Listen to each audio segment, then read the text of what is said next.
I have officially dubbed September Slumptember because I read so few books, but as very often happens when I'm in the middle of a book slump, I kind of bought a ridiculous number of books. So here is my September book haul part 1. Hi everybody, it's Lydia here. I'm starting off today with the giveaways, the ARCS and the library books that I got in September. There is a kind of ridiculous number of them, so let's get started. So to start off, I won the Daughter of Smoke and Bone series by Laini Taylor from Michaela over at Michaela's Bookshelf. I've linked her blog in the description below. Go check her out. She's a really awesome blogger and we have very similar tastes in books, so I'm really excited to read this series.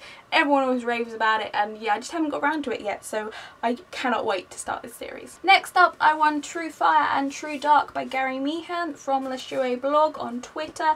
Again, another awesome blogger. I will link her in the description below. Gary's attending YA Shot in October, so I'm hoping to read these before then because they look really awesome and they're beautiful. Look how gorgeous they are. So I cannot wait to read them. Next up, I won The Tail Chaser's Song by Tad Williams. I won this through Hodder and Staunton on their website and I cannot wait to read this. It sounds really cute and I've heard a lot of really great things about Tad Williams's writing, so I will definitely be reading that soon. Next, I was sent a copy of The Most of Nora Ephron by Nora Ephron. I was sent this by Alison over at Transworld Books and I'm really loving it so far. I am about 100 pages in and it's really fascinating, really interesting, obviously great writing, and it's kind of the book that you can pick up every now and again and just read an article here and there.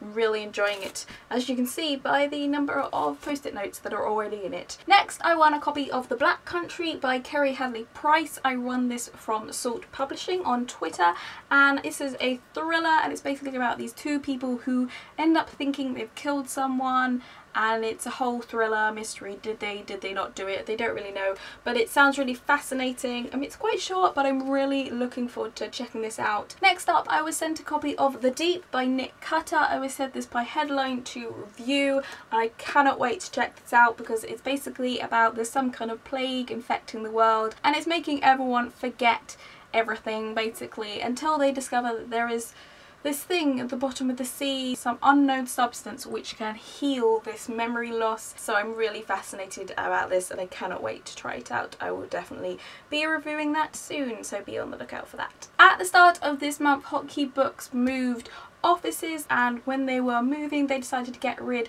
of a load of proofs that they had kind of piling up, and you could submit a picture of a bare bookshelf that you had, and I won! So I got 6 proofs from them. I actually have to, before I go into this, I have to thank San over at Hotkey Books because I did win, but I was really late to actually kind of send in my details and I was actually past the deadline, but even so she still sent me these books, so I am so grateful to her. So first up we have As Red as Blood by Sala Simuka. I really hope I'm saying that right. This is actually a book that was originally written in Finnish and I'm really excited about reading more books that haven't been written in the English language. It's basically about this teenager who comes across one day all these motes, all these euros hanging up in her school's darkroom, and it's about she discovering who kept them there, and she gets entangled in this whole mess. It's done really well in Finland. It won the oldest literary prize that they have there, so I have a feeling that it's pretty good, so I cannot wait to check this out. The second book I got from Hotkey was Run by Greg Olson. It is about a young girl who comes home from school. She finds her father dead. He's been stabbed and there's just a note from her mother saying run. Sounds really intriguing. I cannot wait to read this. Next up we have The Elite by Natasha Ngang. I really hope I'm saying that right. This is a dystopia in the future where there's this young girl who she is basically a guardian. She is an elite. She guards the city because she has some kind of superior DNA, and then one day she accidentally does something which leads to the assassination of the president. It sounds really cool. I'm all about dystopias and fantasies, as you know, so cannot wait to read this. Next I've got Boonie by Richard Masson. This is about a young boy who ends up falling into the hands of slave owners, and he ends up becoming trapped underground in the pits of enslaved children scraping for water. and it's about how he tries to escape. Very interesting title. I don't have a clue why it's called that, so I will look forward to seeing what that's all about. Next up is a really sweet middle grade book called Jumble Cat by Archie Kimpton. This is about a boy who finds a cat, but he's a jumble of all sorts of things, I think. So that sounds really cute. It's I think it's middle grade. It's got a couple of illustrations in there, so I will read that. That sounds like it's going to be really sweet. And finally, from Hotkey Books, I got sent Finding Jennifer Jones by Anne Cassidy. This is the sequel to Looking for JJ, which I haven't read yet, but I do want to read because I've heard it's got some really great female characters in it, and I'm really excited to check it out. So I'm trying not to read too much of the synopsis because I don't want to spoil Looking for JJ for me. So I will look forward to checking out both of those. So also this month I was sent Fuck This Journal by Dale Shaw. This is totally different from all the other books I got sent. As you could probably guess, this is kind of the antithesis of things like Wreck This Journal, and I got sent this by Headline, and very intrigued. It's exactly the same kind of concept, except it's very much kind of like, for example, say, let me find something I can actually read out. Tape these pages to your bare feet, then scuttle around your local shopping precinct mumbling about covert government surveillance while carrying a filthy tote bag.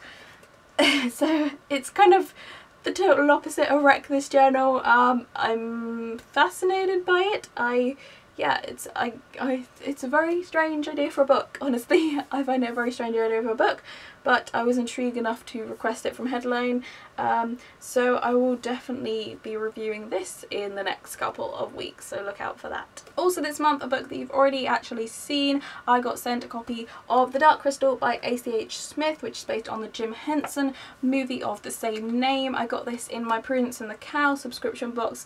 I will link that video here. And really excited to read this. I'm not going to be able to read it at the moment because I've got so much else to read, but I am really looking forward to reading it, and I've heard some great things from all of you who commented on that video and told me that the film is pretty amazing, so cannot wait to read that. Also this month I got Stick This Book. This is a book of sticky notes, of post-it notes, and the concept behind this was created by Richard Curtis.